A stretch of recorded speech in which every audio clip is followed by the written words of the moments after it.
Hi guys, welcome on this 100 video how to manage a liveaboat sailboat with two people.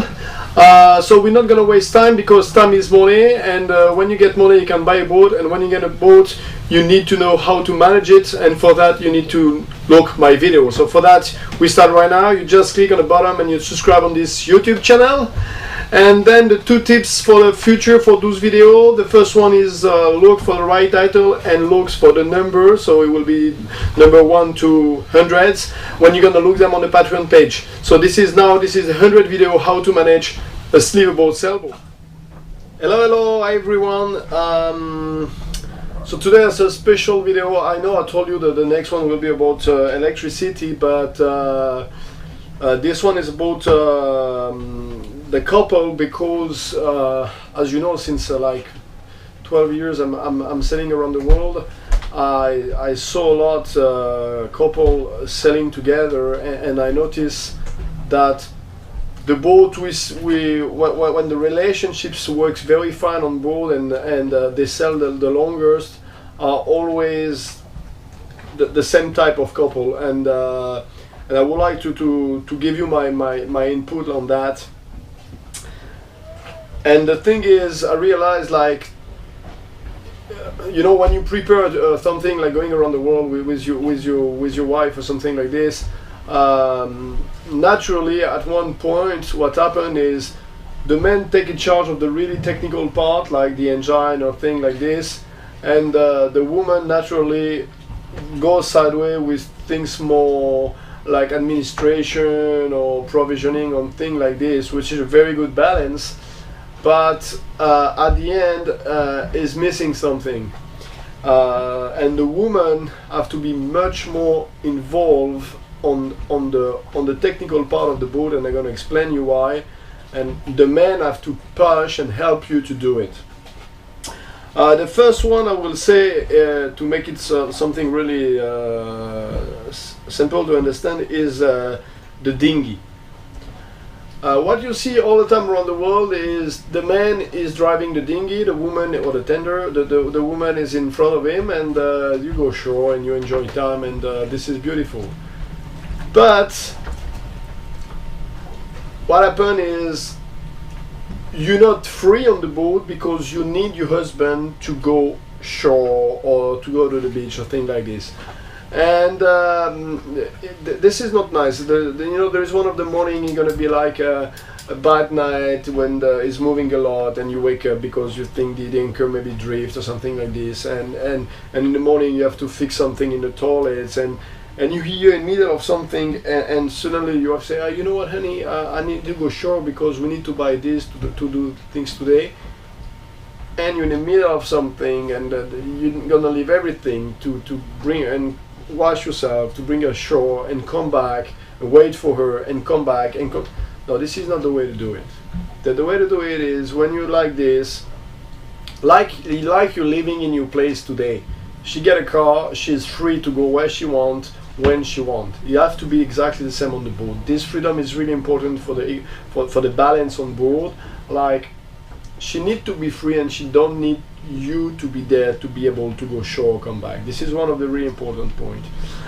Same with the anchorage. How many times I saw anchorage when 99% of the time what's going on? The man is at the helm, the woman is in the front, and she dealing with the windlass, and they got microphone or the screaming, hey, go left, right.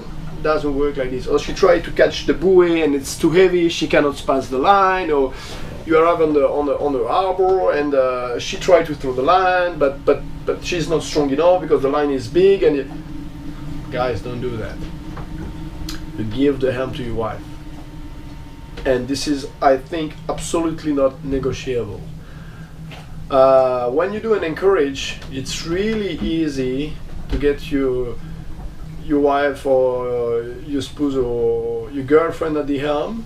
She's gently at the helm. She know to go forward, she know to put neutral, she know to go left and right, and you're in the front. I will make a special video like this, how we take an anchorage and how we make it, to my point of view, how we make it right, for be sure it works 100% of the times. You give indication, they follow it. If there is any problem on the wheelhouse, on the chain, you're much stronger, you know how does it work. You just do what you have to do. You say, okay, stop. You deal with the problem, and this is well. And that's the way you have to do it. So please, ladies, don't be anymore in the front in any time of anchorage. You have to be at the helm. Same when you take a buoys. And I will say more, exactly the same when you go in and out of an harbor. You know, it's a point like to be sitting on a seat on the car next to someone who's driving, and you say, oh yeah, it's easy going in and out of the driving. I know the buoys, the mark and everything, and I will manage it if one day I need. Yeah, but the day when you pass your driving license, you are spending like 10 20 years side to your father driving, and you get the stress. So you're gonna get the stress the day when you have to go in a marina or out of a marina. And what could be happen is, for whatever reason, one day the guy's got an injury, slip on the deck, break his leg or his shoulder or whatever. He cannot helm, he cannot go back, and then the stress go up because you have to manage the whole boat. You never did it, and it's cannot helping you. But if before that you used to start the engine, start the electronic, go on the sharp water, make the zoom, take the boat, steer the helm, go inside the marina and dock it, the stress is really different. You bring a low because the only thing you have to take care of is your husband or your man. And if he break his leg and he say, okay lady, listen, I get some pain, but in this position I'm okay, don't worry, just go back and make it slow. And as long as you're gonna feel okay, you're gonna feel okay. You're in stress, but he's okay, he's responding to you. You just have to do what you ever did like 100 times. So let's think of this. If you never drive a boat before, it's gonna be a pain on the ass, I can tell you, and you don't want that. And it's the same with the man overboard. The woman need to, like what I'm used to do is every time I go out, we make a game. We go out with she drive, go out with the engine, put the mainsail up, put the Genoa or the jib, whatever. I take a fender and throw it overboard. They say, oh, okay, man overboard. So what she's doing, furl the Genoa. She have to know how to furl the Genoa. She have to know how to furl it with the. She cannot by hand use the winch handle, whatever. But she have to know how to furl the Genoa. Furl the Genoa, center the mainsail, start the engine, make the 8 and pick up the fender. And after a while it's just like, oh, okay honey, I know how to do that now, it's okay, because she did 100 times. But the day when you're gonna be overboard, I hope it never gonna happen, but if it happen, you will feel like secure. So okay, she know how to pick up me, and she know how to make that, she know how to bring the boat back, she know to do everything. And this is really important, guys. Please involve your wife on this. So okay, boat is not only have fun drinking and take fun bath. It's a very small environment when it's really hard to live together, and you have to get a balance and everything, and she have to feel comfortable with everything on board. We don't ask her to change the oil of the motor or do whatever like this, but she have to be comfortable on that. And that, guys, if she's not, is your fault, because you have to push her and explain her and and maybe she want to do it to help it. And this is something which is, I mean, I think you don't have choice, you have to do it like this. What else have I get in my thing? Yeah, and I get, yeah, like the management of the electricity. She has to know where to look on the panel to know if the battery bank is at 80% or 85%, and what she have to do to keep it up on the right voltage, and when she have to start the generator if you get around to do something.